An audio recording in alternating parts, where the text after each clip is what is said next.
Olá, sejam todos bem-vindos. Houve um questionamento aqui no canal a respeito da ação de disjuntores em instalações com motores. Esse questionamento ele foi respondido em um vídeo que você pode acessar aqui no card, aqui em cima, ou então aqui embaixo na descrição do nosso vídeo de hoje. E naquela ocasião nós conhecemos a curva de ruptura tipo C, que é adequada para pequenos motores e outras cargas indutivas.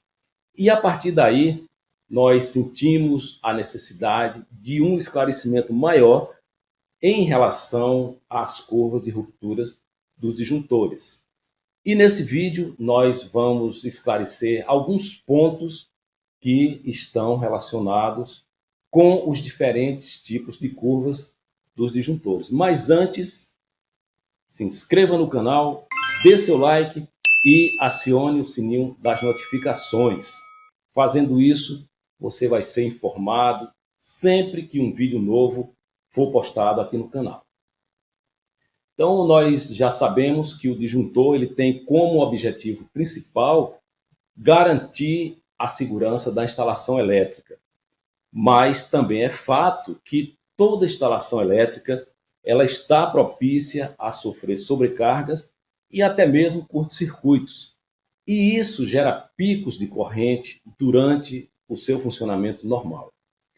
Para evitar que os disjuntores atuem com muita frequência por conta desses picos de corrente, foram criadas as curvas de ruptura que estão disponíveis apenas para os disjuntores padrão DIN. Aqueles disjuntores antigos, que são padrão NEMA, eles não usam esse tipo de curva. E nós temos três tipos de curvas mais conhecidas: a curva B, a curva C e a curva D. E como eu sei qual é a curva do meu disjuntor? É simples. Todos os disjuntores eles têm o seu tipo de curva estampada no seu corpo, como está sendo mostrado aí nas gravuras.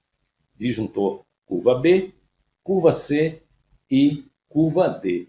E você deve estar se perguntando, e a curva A? Ela não aparece na lista? A curva A ela não é listada por motivos óbvios. A nomenclatura pode ser confundida com a indicação da amperagem da capacidade do disjuntor, como está sendo mostrado. É só esse o motivo de não existir a curva A. E qual é a diferença entre esses tipos de curva? Vamos por partes. Primeiro, a curva B. Basicamente, as curvas se diferenciam pelo seu range de atuação.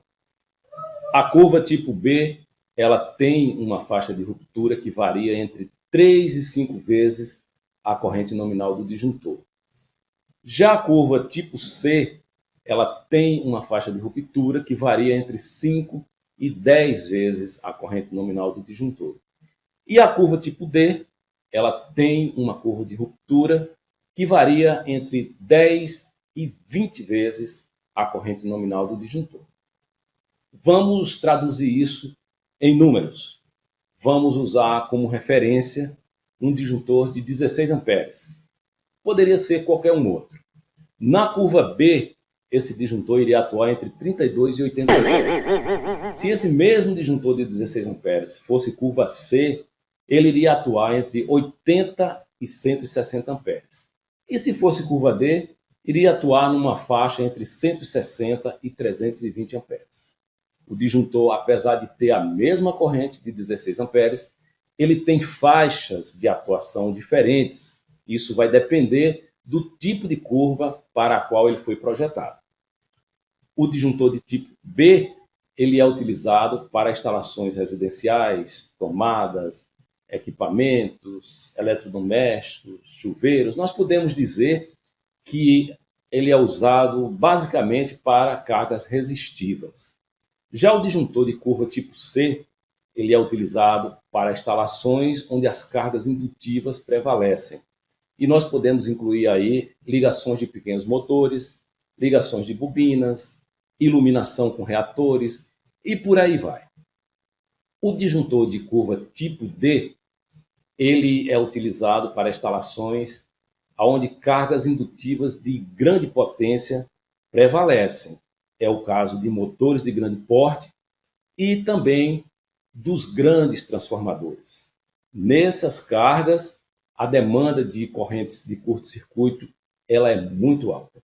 Então, necessita um disjuntor tipo curva D. E baseado nessas informações, nós vamos fazer o comparativo entre as curvas B e C. Vamos ver o momento exato de atuação de cada uma delas em função do tempo. As nossas variáveis nas curvas são o tempo no eixo vertical e a quantidade de vezes a corrente nominal no eixo horizontal. Nós vamos tomar como exemplo um disjuntor de 25 amperes funcionando dentro dos limites da sua corrente nominal. Veja que a linha vermelha ela jamais irá tocar na linha da curva. Portanto, esse disjuntor não irá desligar. Agora nós vamos simular uma sobrecarga nesse disjuntor que seja igual a 1 vez e meia a corrente nominal dele. Veja que a linha vermelha ela vai tocar a curva quando o tempo chegar a 1 minuto. E nesse momento, o disjuntor vai desarmar. Então, baseado nesse conceito que acabamos de ver, nós vamos escolher um disjuntor de 15 amperes para uma carga indutiva que pode ser um pequeno motor de um eletrodoméstico. E essa carga ela vai ter um pico de corrente de 3 vezes a corrente nominal e esse pico vai durar 0,4 segundos. Se esse motor estiver funcionando na sua corrente nominal, que na curva equivale a 1 vez, a linha vermelha não toca a curva.